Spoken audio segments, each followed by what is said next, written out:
Are you struggling with delays in your game development using assembly language? It can be incredibly frustrating when your movement isn't smooth. Today, we're going to tackle the issue of delays in Assembly 8086 and find a solution together. I totally get it. You want your game to run smoothly, but instead, you're facing issues with movement that feels rusty. You're not alone in this. Many developers encounter similar challenges when working with assembly language.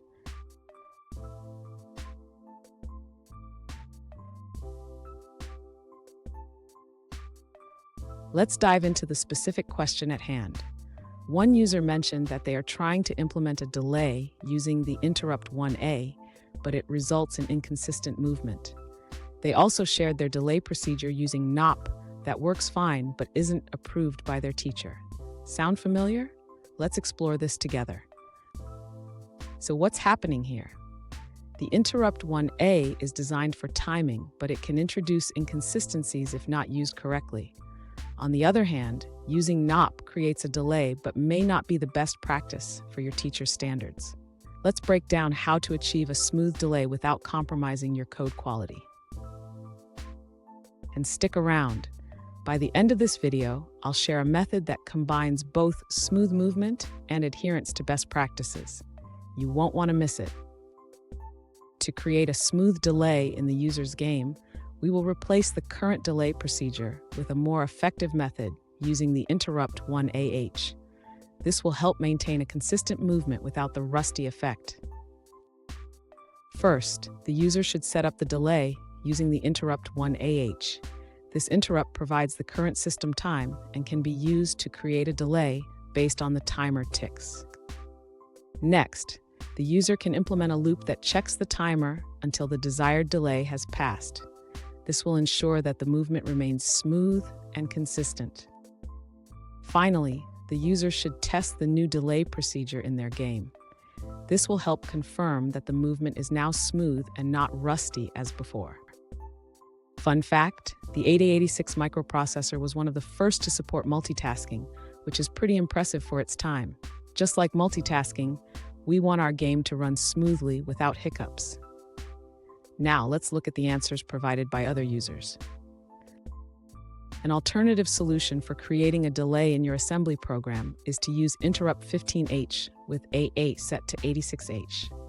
This method allows you to specify a delay of 500,000 cycles, which can help maintain smooth movement in your game. Another approach involves using system time to create a delay that repeats about 5 times per second. This method checks the system time and waits until 20 hundredths of a second have passed. Lastly, there's a delay method that checks for a full second to pass. This requires a variable to store the current second and ensures that the program waits until the second changes. Let's take a moment to review another user's answer.